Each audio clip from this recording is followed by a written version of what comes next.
Asesinos en series, atentados terroristas, secuestros, desapariciones, asesinatos y demás casos tienen algo en común, que todos y cada uno de ellos se ganaron el título de ser unos crímenes atroces. Bienvenidos sean a Crímenes Atroces, el podcast de donde cada semana yo, Santiago Quiroz y Abato, les contaré a todos ustedes los casos de crimen real más atroces, macabros, mediáticos, terroríficos y sanguinarios que han marcado la historia de la humanidad. Bienvenidos sean al episodio número 105 de Crímenes Atroces. Y se estarán preguntando por qué justamente están viendo en mi Instagram personal que yo estoy viajando a California, Estados Unidos, porque pues son las vacaciones que necesito.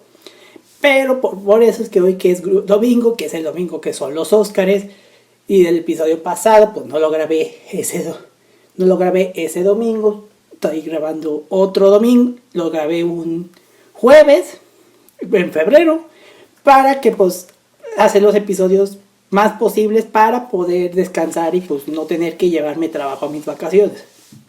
Pero bueno, no venimos a hablar de vacaciones, venimos a hablar de un caso de desaparición. Y no es un caso mexicano, sino uno de Estados Unidos que hasta la fecha no se sabe. Ya que hay grandes misterios que han marcado a la humanidad que hasta la fecha no hay ninguna respuesta.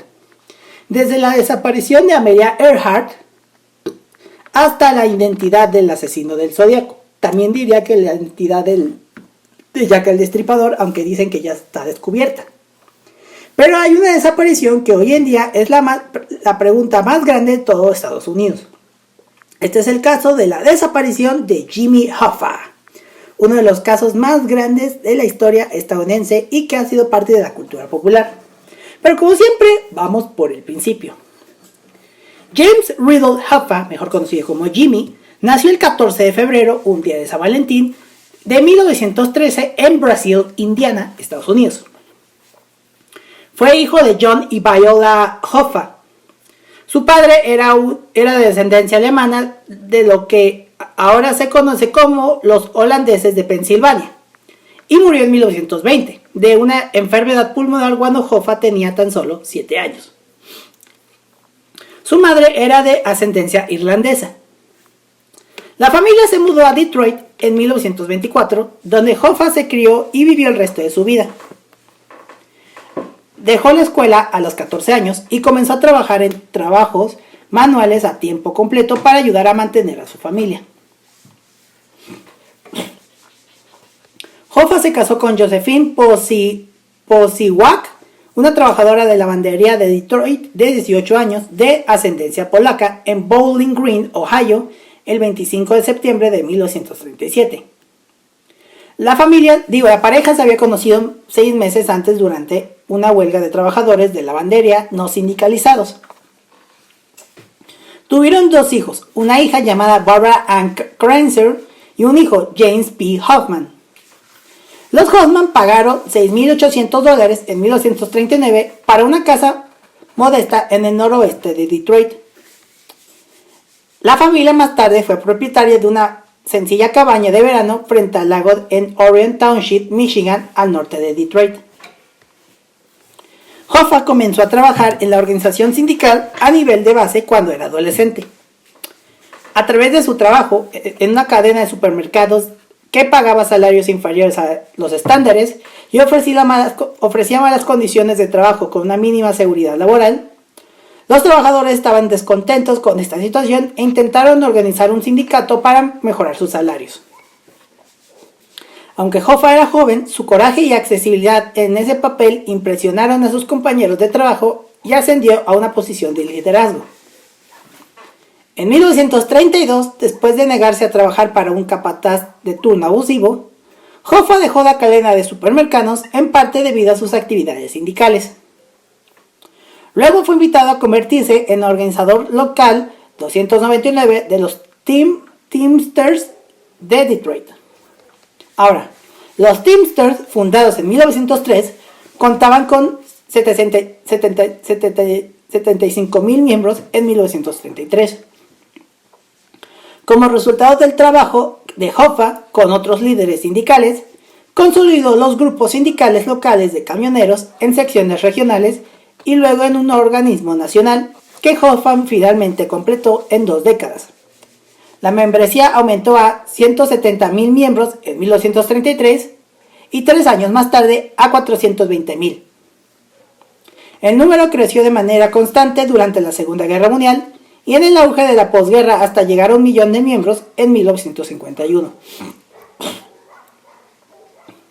Los Teamsters organizaron a los camioneros y almacenistas en todo el Medio Oeste y luego en todo el país. Hoffa jugó un papel importante en el hábil uso que hizo el sindicato de las huelgas rápidas, los boicots secundarios y otros medios para aprovechar la fuerza sindical en una empresa, las maniobras para organizar a los trabajadores en otra y finalmente para ganar demandas contractuales en otras empresas. Ese proceso, que llevó varios años a partir de principios de la década de los 30, finalmente llevó a los Teamsters a una posición de ser uno de los sindicatos más poderosos de los Estados Unidos. Hoffa trabajó para defender a los Teamsters de las redadas de otros sindicatos, incluido el Congreso de Organizaciones Industriales, y extendió influencia de los Teamsters en el Medio Oeste desde finales de la década de los 30 hasta finales de la década de los 40. Hoffa tuvo un aplazamiento del servicio militar en la Segunda Guerra Mundial al presentar con éxito un caso de que sus habilidades de liderazgo sindical eran de mayor valor para la nación al mantener el transporte de mercancías en funcionamiento sin problemas para ayudar al esfuerzo bélico. Aunque en realidad nunca trabajó como conductor de camiones, se convirtió en el presidente del local 299 en diciembre de 1946. Luego ascendió para liderar el grupo combinado de locales del área de Detroit. Poco después y más tarde avanzó para convertirse en jefe de los grupos de Teamsters de Michigan. En la convención de la IBT de 1952, en Los Ángeles, California, Hoffa fue elegido vicepresidente nacional por el presidente entrante Dave Beck, el sucesor de Daniel G. Tobin, quien había sido presidente desde 1907. Hoffa había sofocado una revuelta interna contra Tobin al asegurar el apoyo regional de los estados centrales para Beck en la convención. A cambio, Beck nombró vicepresidente a Hoffa. En 1952, un delincuente de poca monta que vivía en Nueva York, Marvin Elkin, fue asignado por el gángster Anthony Salerno para trabajar como chofer de Hoffa. En una entrevista de 2008, Elkin dijo de sus 4 años trabajando como chofer. Dijo, cito, "El señor Hoffa era un hombre tremendamente intimidante. Ese hombre no tenía miedo en absoluto. De nada mostraba muy pocas emociones. No tenía ningún sentido del humor y estaba dedicado a la gente que pertenecía a su sindicato. Cuando conduces a esta gente aprendes mucho y te diré por qué. No saben que estás allí, te conviertes en una pieza del coche, como una palanca de cambio adicional o un freno y ellos hablan." Es la misma sensación que yo tengo cuando manejo un Uber a 1,001 personas aquí en Querétaro. Bueno, la IBT trasladó su sede de Indianápolis a Washington, D.C. Y en 1955 se hizo cargo de un gran edificio de oficinas en la capital. El personal de la IBT también se amplió y se contrataron muchos abogados para ayudar con las negociaciones de contratos. Después de su elección como vicepresidente en 1952, Hoffa comenzó a pasar más tiempo fuera de Detroit, ya sea en Washington o viajando por el país debido a sus mayores responsabilidades. Y el abogado personal de Hoffa era Bill Bufalino. Ahora llegamos a su ascenso al poder. Hoffa asumió la presidencia de los Teamsters en 1957. En la convención en Miami Beach, Florida, Beck, su predecesor, había comparecido ante el Comité Selecto del Senado de los Estados Unidos, dirigido por John L. McClellan, sobre actividades indebidas en el campo laboral o de gestión en marzo de 1957 y se acogió a la quinta enmienda 140 veces. Beck estaba bajo acusación cuando se llevó a cabo la convención de la IBT y fue condenado y encarcelado en un juicio por fraude celebrado en Seattle. En la convención de la AFL-CIO de 1957, celebrada en Atlantic City, Nueva Jersey, los miembros del sindicato votaron casi 5-1 a favor de expulsar a la IBT. El vicepresidente Walter Reuther lideró la lucha para expulsar a la IBT bajo la acusación de que Hoffa dirigía de manera corrupta. El presidente George Miani pronunció un discurso emotivo en el que defendió la eliminación de la IBT y afirmó que solo podría aceptar una mayor afiliación de los Teamsters si despedían a Hoffa como presidente. Miani exigió una respuesta de Hoffa, quien respondió a través de la prensa diciendo: "Ya veremos". En ese momento, la IBT aportaba más de $750,000 anuales a la AFL-CIO. Tras su reelección como presidente en 1961, Hoffa trabajó para expandir el sindicato. En 1964 logró agrupar a prácticamente todos los conductores de camiones de larga distancia de América del Norte bajo un único acuerdo maestro nacional de carga, lo que puede haber sido su mayor logro en toda su vida de actividad sindical. Luego, Hoffa intentó incorporar a los trabajadores de las aerolíneas y otros empleados del transporte al sindicato, con un éxito limitado. Luego enfrentó una inmensa tensión personal, ya que estaba bajo investigación, en juicio presentando apelaciones de condena o encarcelado durante prácticamente toda la década de los 60.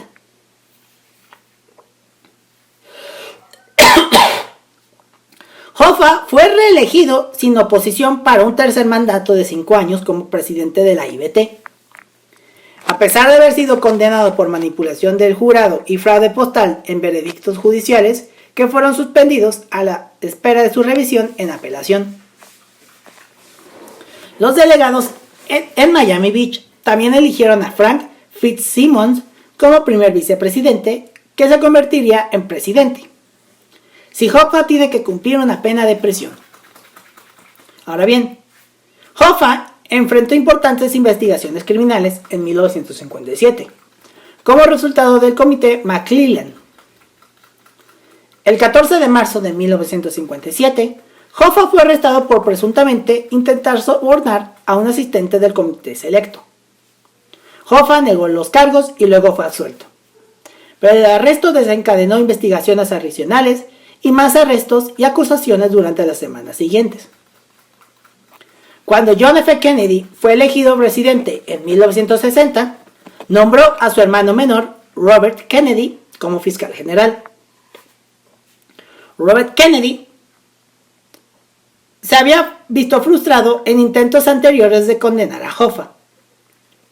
Mientras trabajaba como abogado del subcomité McClellan, o sea, Robert Kennedy antes de ser fiscal era miembro del subcomité McClellan.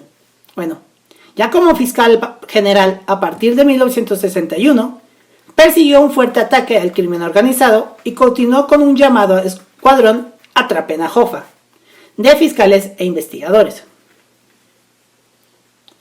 En mayo de 1963, Hoffa fue acusado de manipulación del jurado en Tennessee, acusado de intento de soborno a un gran jurado durante su juicio de conspiración de 1962 en Nashville. Hoffa fue declarado culpable el 4 de marzo de 1964 y posteriormente sentenciado a 8 años de prisión y una multa de $10,000.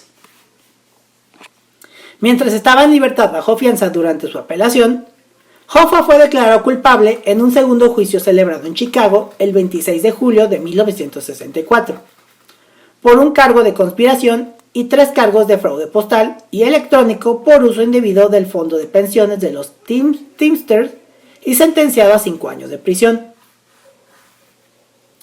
Hoffa pasó los siguientes 3 años apelando sin éxito sus condenas en 1964. Las apelaciones presentadas por su abogado principal, el abogado defensor Maurice Schenker, llegaron a la Corte Suprema de los Estados Unidos. Comenzó a cumplir su sentencia total de prisión de 13 años, 8 años por soborno y 5 años por fraude, el 7 de marzo de 1967, en la penitenciaría federal de Lewisburg, en Pensilvania.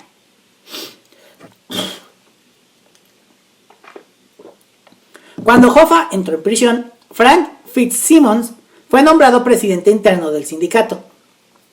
Y Hoffa planeó dirigir el sindicato desde la prisión a través de Fitzsimmons, como lo hace la luz del mundo, sabiendo que el líder, que es Nason Joaquín García, puso a alguien al mando y pues él sigue, a pesar de que está en prisión, sigue dirigiendo el culto. Fitzsimmons era un leal a Hoffman, vecino de Detroit y miembro durante mucho tiempo del Teamsters Local 299, que debía su propia alta posición en gran parte a la influencia de Hoffa. A pesar de esto, Fitzsimmons pronto se distanció de la influencia y el control de Hoffa después de 1967 para disgusto del propio Hoffa. Fitzsimmons también descentralizó un poco el poder dentro de la estructura administrativa de la IBT, renunciando a gran parte del control del que Hoffa se aprovechó como presidente del sindicato. Mientras todavía estaba en prisión, Hoffa renunció como presidente de los Teamsters el 19 de junio de 1971 y Fitzsimmons fue elegido presidente de los Teamsters el 9 de julio de 1971. El 23 de diciembre de 1971, a menos de 5 años de cumplir su sentencia de 13 años, Hoffa fue liberado de prisión cuando el presidente estadounidense Richard Nixon la conmutó por tiempo cumplido. Como resultado de la renuncia anterior de Hoffa, el plan de jubilación y protección familiar de los Teamsters le otorgó un beneficio de terminación de suma global de 1,75 millones de dólares. Este tipo de acuerdo de pensión nunca se había producido con los Teamsters. El IBT luego respaldó a Nixon, un republicano, en su intento de reelección presidencial en 1972. En elecciones anteriores, el sindicato normalmente había apoyado a los candidatos demócratas, pero cambió y respaldó a Nixon en 1960, en las que perdió contra Kennedy. Hoffa recuperó su libertad, pero la comunicación de Nixon no le permitió participar en la gestión directa o indirecta de ninguna organización laboral. Esto hasta 6 de marzo de 1980, cosa que nunca llegaría. Hoffa sostuvo que nunca había aceptado esa condición. Hoffa acusó a altos funcionarios de la administración de Nixon, incluido el fiscal general John N. Mitchell y el asesor especial de la Casa Blanca, Charles Colson, de privarlo de sus derechos al imponer esa condición. Se sospechaba que la condición se había impuesto a Hoffa debido a solicitudes de la dirección de los Teamsters, pero Fitzsimmons lo negó. En 1973, Hoffa estaba planeando tomar la presidencia de los Teamsters nuevamente. Hoffa presentó una demanda para invalidar la restricción y así poder reafirmar su poder sobre los Teamsters.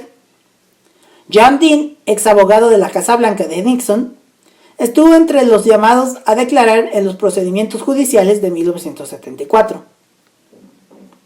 Dean, que se había hecho famoso como testigo del gobierno en los procesos judiciales derivados del escándalo de Watergate a mediados de 1973, había redactado la cláusula en 1971 a petición de Nixon.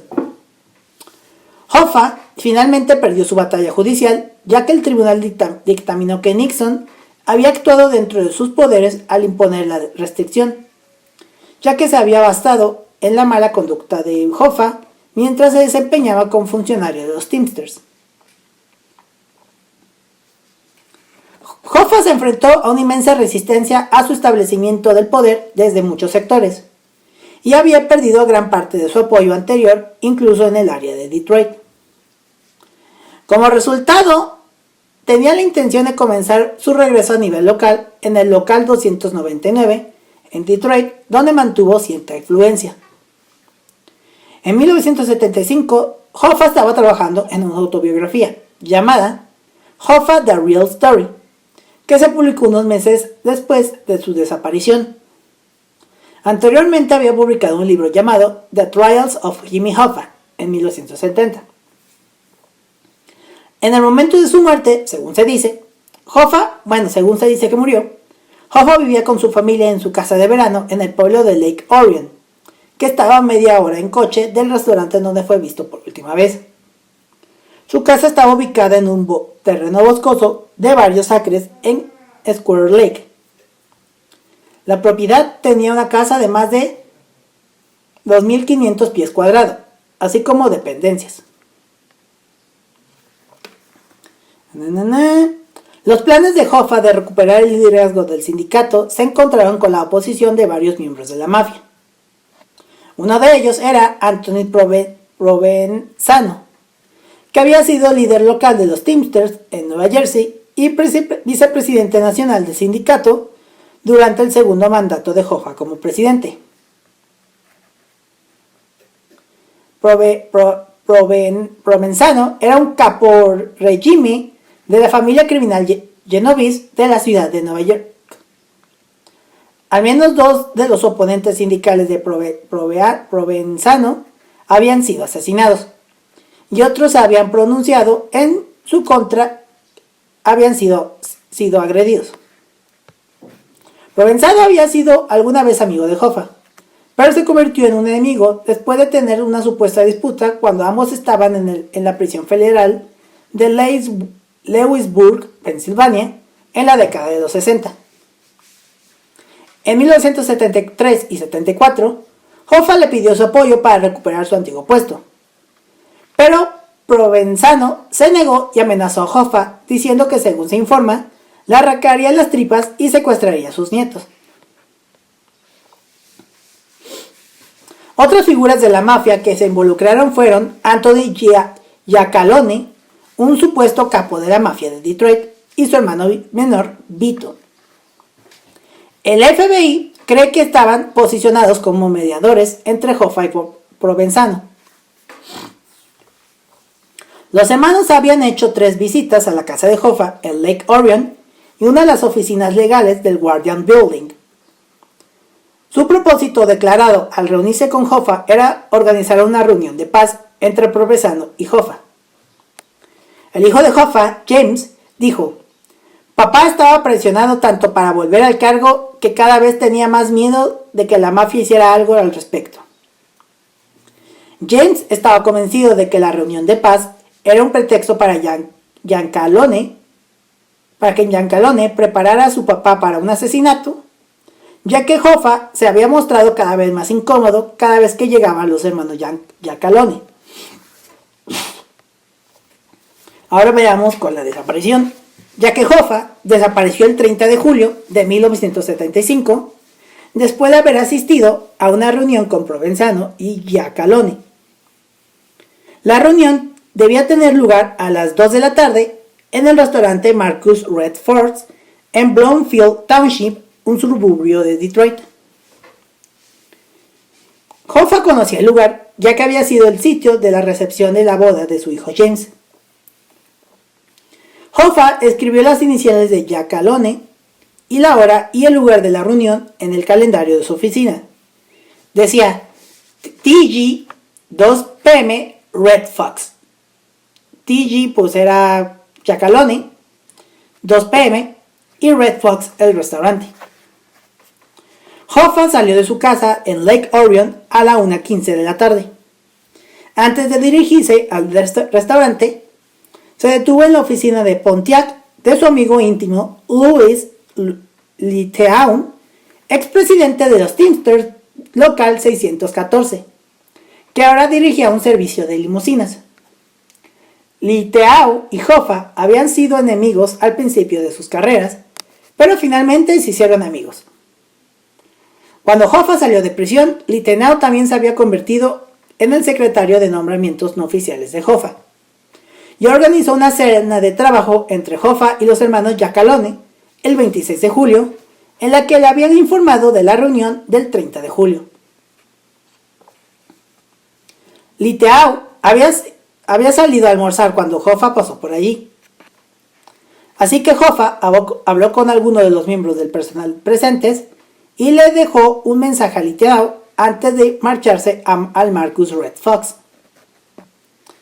Entre las 2:15 y las 2:30 pm, un molesto Hoffa llamó a su esposa desde un teléfono público en un poste frente a Daman Harbor, directamente detrás del Marcus Red Fox, y se quejó de que Giacalone no se había presentado y que lo había dejado plantado. Su esposa le dijo que no había tenido noticias de nadie.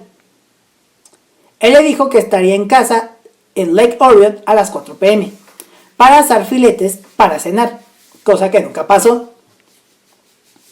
Varios testigos vieron a Hoffa de pie junto a su auto y paseando por el estacionamiento del restaurante. 2 hombres vieron a Hoffa y lo reconocieron y se detuvieron para charlar brevemente con él y estrecharle la mano. Hoffa también hizo una llamada a Liteinau en la que nuevamente se quejó de que los hombres llegaban tarde. Liteinau dio la hora como a las 3:30, pero el FBI sospechó que era antes, basando en el horario de otras llamadas telefónicas de la oficina de Liteinau de esa misma hora. El FBI estima que Hoffa abandonó el lugar sin luchar alrededor de las 2:45 o 2 pm. Un testigo informó haber visto a Hoffa en la parte trasera de un automóvil Lincoln o Mercury marrón con otras 3 personas. A las 7 de la mañana del día siguiente, la esposa de Hoffa llamó a su hijo y a su hija para decirles que su padre no había vuelto a casa. A las 7:20 de la mañana, Liteinau fue al Marcus Red Fox y encontró el auto de Hoffa sin seguro en el estacionamiento, pero no había señales de Hoffa ni ninguna indicación de lo que le había sucedido. Liteinau llamó a la policía, que llegó más tarde al lugar. La policía estatal de Michigan se trajo a la policía estatal de Michigan y se alertó al FBI. A las 6 de la tarde, el hijo de Hoffa, James, presentó una denuncia por desaparición. La familia de Hoffa ofreció una recompensa de $200,000 por cualquier información sobre su desaparición. La principal pieza de evidencia fiscal obtenida en la investigación fue un Mercury Marquis Brougham marrón de 1975 que pertenecía al hijo de Anthony Giacalone, Joseph. El coche había sido prestado ese mismo día por Charles O'Brien, Chucky, para entregar pescado. O'Brien era el hijo adoptivo de Hoffa, aunque las relaciones entre ellos se habían agriado en los años anteriores a la desaparición de Hoffa. Los investigadores y la familia de Hoffa sospecharon que O'Brien tuvo un papel de la desaparición de Hoffa. El 21 de agosto, los perros de la policía identificaron el olor de Hoffa en el coche. Giacalone y Provenzano, quienes negaron haber programado una reunión con Hoffa, no fueron encontrados cerca del restaurante esa tarde.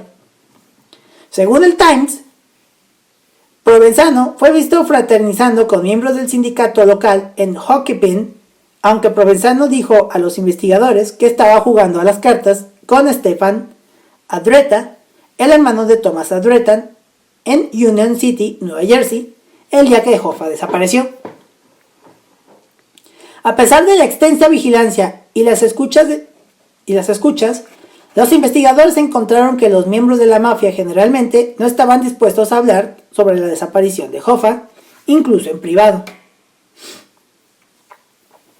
El 4 de diciembre de 1975, un investigador federal de Detroit testificó en la corte ante el juez presidente James Paul Churchill que un testigo había identificado a 3 hombres de Nueva Jersey como participantes en el secuestro y asesinato de James Earl Hoffa. Los tres hombres eran estrechos colaboradores de Provenzano, que eran Tomás Aldretta, Salvatore Briguglio y su hermano Gabriel Virgulio. En octubre de 1975, el fiscal general de Michigan, Frank G. Kelly, fue al municipio de Waterford para supervisar una expedición infructuosa para localizar y exhumar los restos de Hoffa. La búsqueda se dio inicio a raíz de un aviso de un informante anónimo que dijo que un grupo de mafiosos quería encontrar el cuerpo de Hoffa. Años después de la investigación, en el que participaron numerosas agencias de aplicación de la ley, incluidos el FBI, los funcionarios no han llegado a una conclusión definitiva sobre el destino de Hoffa o quién estuvo involucrado. La esposa de Hoffa, Josephine, murió el 12 de septiembre de 1980 y está enterrada en el cementerio Whitechapel Memorial en Troy, Michigan. El 9 de diciembre de 1982, Hoffa fue declarado legalmente muerto a partir del 30 de julio de 1982 por el juez de sucesiones del condado de Oakland, Michigan, Norman R. Brandran.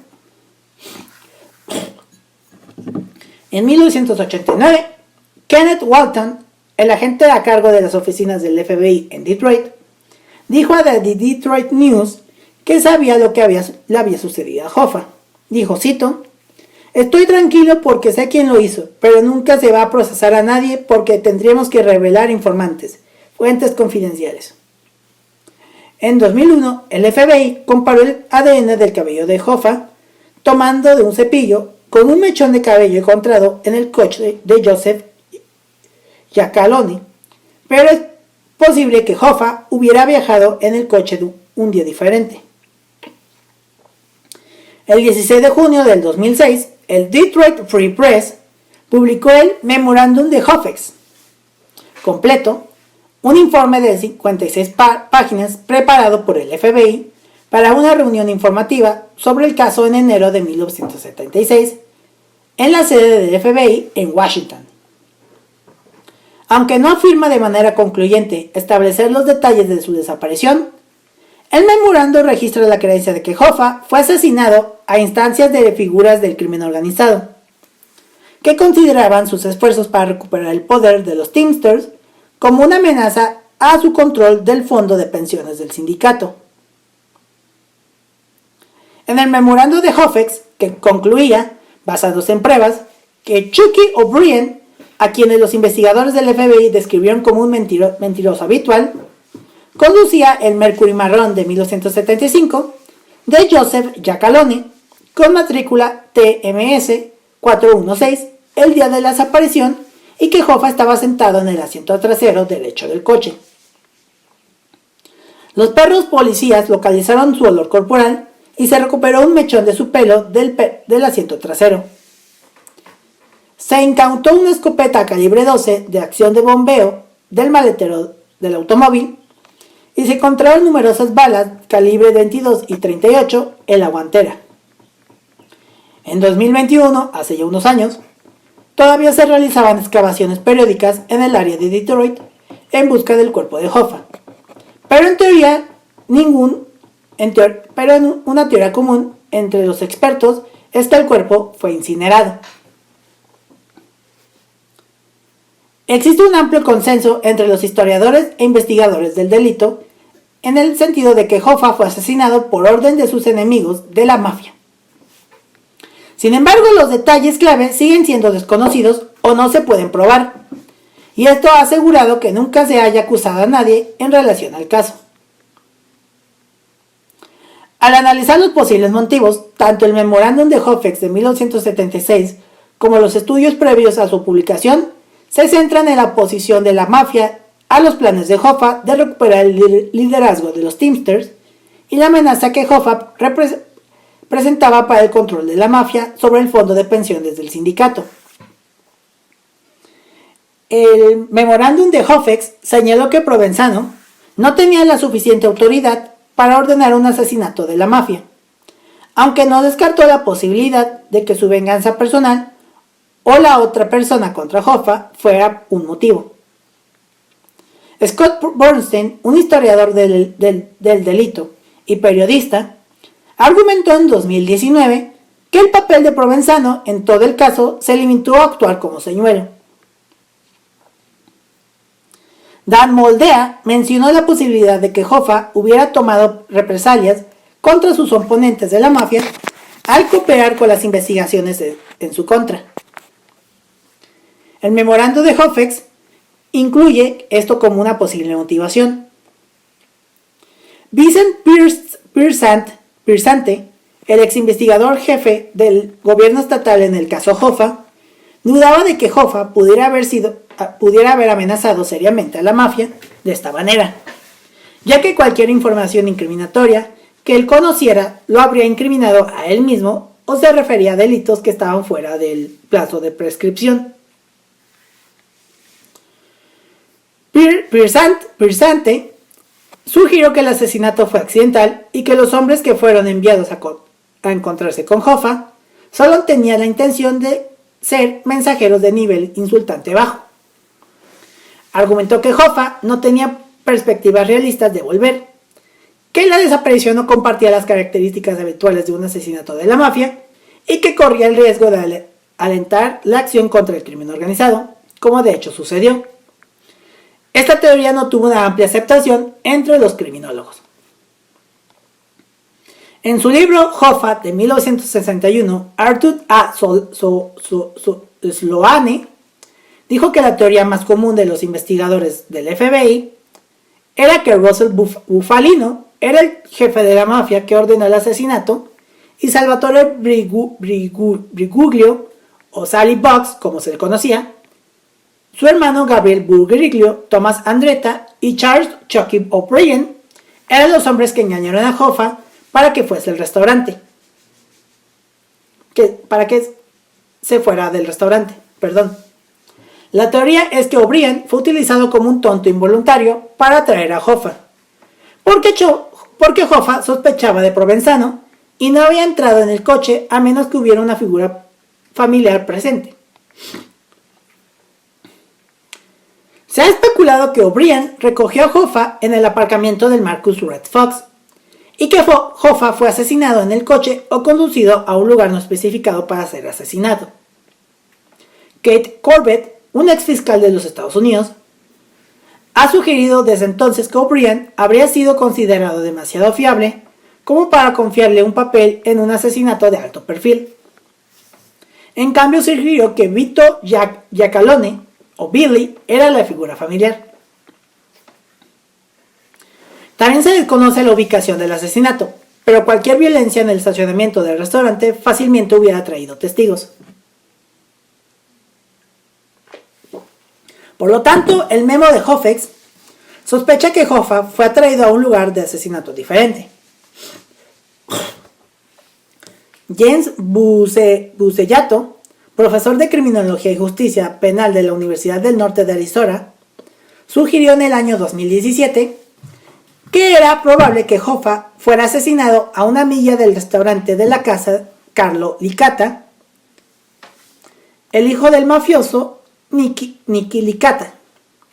Slaone mencionó un incinerador de residuos local y un vertedero en Jersey City como posibles lugares los que se llevó el cuerpo. Dan Moldea también apoya a esta última afirmación. Bucellato mencionó 2 incineradores de residuos y un crematorio, todos en el área de Detroit. Dudo que el cuerpo hubiera sido transportado a larga distancia. Simplemente no es práctico, según se dice. El memorando de Hofex decía de manera similar, cito, si se utilizó el LSN de Detroit para ayudar en la desaparición, se desconoce por qué el cuerpo sería transportado de regreso a Nueva Jersey, cuando la gente del crimen organizado de Detroit ha demostrado en el pasado que son capaces de encargarse de tales cosas.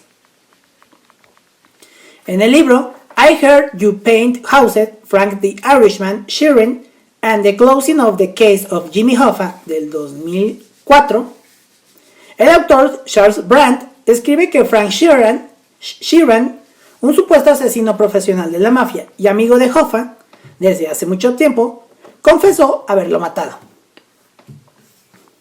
Según el libro, Sheeran afirma que O'Brien lo llevó a él, a Hoffa y a su compañero mafioso Sal Briguglio a una casa en Detroit, donde le disparó a Hoffa 2 veces en la nuca, aunque se determinó que las manchas de sangre encontradas en la casa de Detroit, en la que Sheeran afirmó había ocurrido el asesinato, no coincidían con el ADN de Hoffa. La veracidad del libro, incluidas las confesiones de Sheeran de haber asesinado a Hoffa, han sido cuestionados por The Lies of the Irishman, un artículo de Slate escrito por Bill Tonelli, y Hoffa and the Irishman, a True Crime Story, del profesor de la Facultad de Derecho de Harvard, Jack Goldsmith, que apareció en The New York Review of Books. Buceriato duda de que la mafia hubiera confiado este papel a un estadounidense de origen irlandés, y también cree que Hoffa habría negado a viajar tan lejos del restaurante. Y por mucho tiempo se rumoraba que el cuerpo de Hoffa estaba enterrado en el Giant Stadium de Nueva York, un estadio de fútbol americano. Como también cuenta la historia que dice, bueno, esto es en Argentina, en el estadio del Racing Club de Avellaneda están enterrados como 6 gatos, bueno, encontraron 6 gatos negros, que por eso el equipo tenía mala suerte, aunque solo encontraron 5 y otro gato pues no se encontró. Lo mismo decían durante mucho tiempo, que el cuerpo de Hoffa estaba enterrado en el Giant Stadium.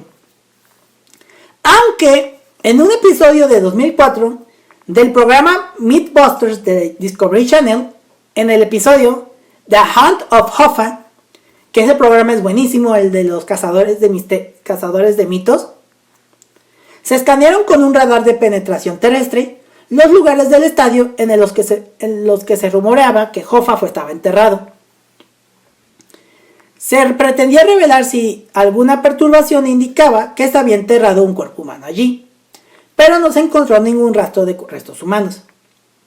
Además, no se encontraron restos humanos cuando se demolió el Giant Stadium en el 2010. En una de sus confesiones de prisión, publicada en una biografía publicada después de su muerte en 2006, Richard Kuklinski afirmó que formaba parte de un equipo de 4 hombres que secuestró y asesinó a Hoffa. El agente del FBI, Robert Garrity, que trabajó en el caso de Hoffa, desestimó las afirmaciones de Kuklinski y las clasificó de engaño. Otras autoridades también han declarado que la participación de Kuklinski en la desaparición de Hoffa es poco probable. En el 2012, la policía de Roseville, Michigan, tomó muestras del suelo debajo de una entrada suburbana de Detroit después de que una persona informara haber presenciado el entierro de un cuerpo allí aproximadamente a la época de la desaparición de Hoffa en 1975. Las pruebas realizadas por antropólogos de la Universidad Estatal de Michigan no encontraron evidencia de restos humanos. En enero del 2013, el reputado gángster Tony Cerigi insinuó que Hoffa fue enterrado originalmente en una tumba poco profunda, con planes de trasladar sus restos más tarde a una segunda ubicación. Cerigi dijo que los planes fueron abandonados y los restos de Hoffa yacían en un campo en el norte del condado de Oakland, Michigan, no lejos del restaurante en el que había sido visto por última vez. Cerigi negó cualquier responsabilidad o asociación con la desaparición de Hoffa.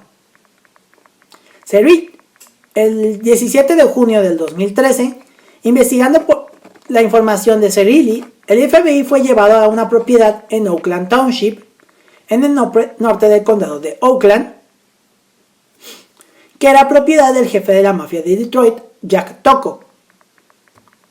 Después de 3 días, el FBI canceló la excavación. No se encontraron restos humanos y el caso sigue abierto.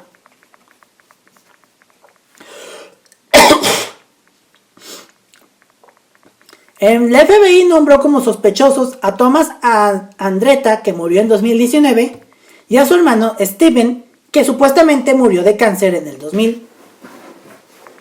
Ambos eran miembros de los Teamsters de Nueva Jersey y supuestos socios de la mafia de la familia criminal Genovese.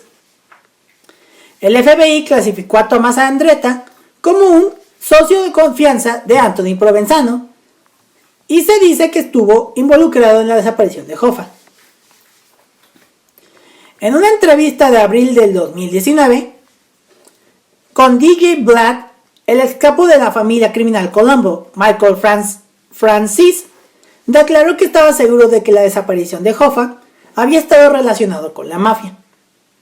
Dijo que estaba al tanto de la ubicación del cuerpo de Hoffa y de la identidad de su tirador y tenía cintas que revelaban detalles de su desaparición.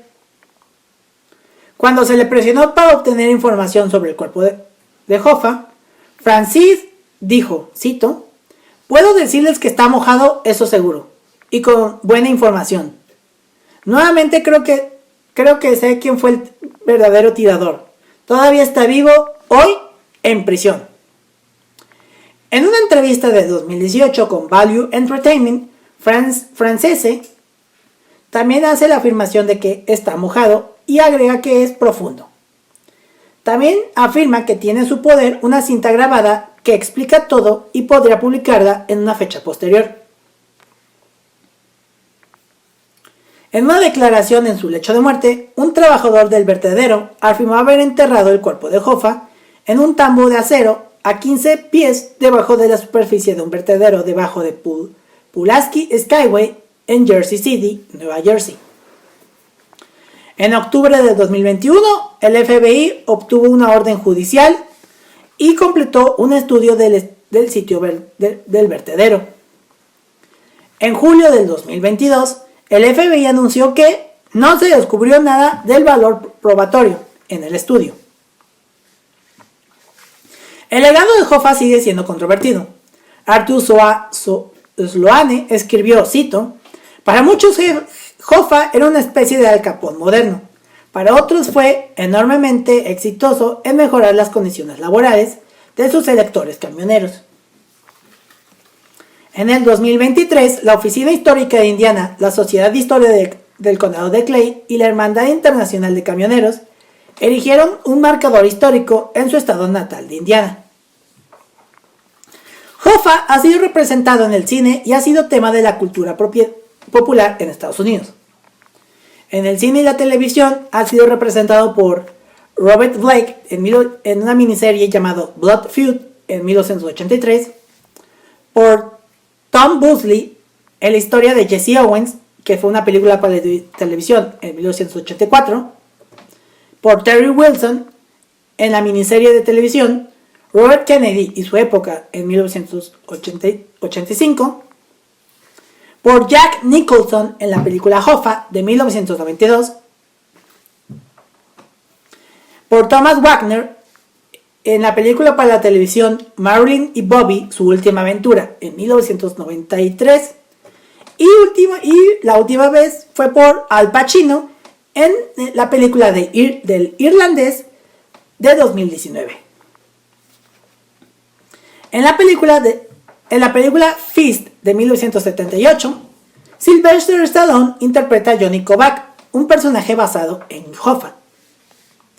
En la película de Sergio Leone, Érase una vez en América, de 1984, el personaje del sindicalista James Conway O'Donnell, interpretado por Treat Williams, está inspirado en Hoffa. El autor, James Ellroy, presenta una versión histórica ficticia de Hoffa en las novelas de la trilogía Underworld USA como un personaje secundario importante, más prominentemente en las novelas American Tabloid de 1995 y The Cold 6000 del 2001. Y en la película de comedia Todopoderoso del 2003, el personaje principal, Bruce, interpretado por Jim Carrey, utiliza poderes otorgados por Dios, o sea, Morgan Freeman, para manifestar el cuerpo de Hoffa con el fin de conseguir una historia lo suficientemente interesante para recuperar su carrera en la industria de las noticias. Pero como saben, es ficción y con esto termina. Este fue el caso aún sin resolver de la desaparición de Jimmy Hoffa, que es uno de los misterios más grandes de todos Estados Unidos. Y pues hasta la fecha siguen habiendo excavaciones, siguen habiendo personas que afirman dónde está Hoffa, dónde está. La verdad nunca se sabe. Pero ustedes, si alguien es de Detroit o de áreas cercanas o tienen algún familiar en Estados Unidos que aseguró que vivió en la época de Hoffa, pueden decirlo, no tienen nada que perder. Bueno, con esto terminamos el episodio de hoy. Nos esperamos la siguiente semana con el episodio 106, que seguramente se va a estrenar justo el día después de que yo regrese, la semana después de que yo regrese a mis vacaciones.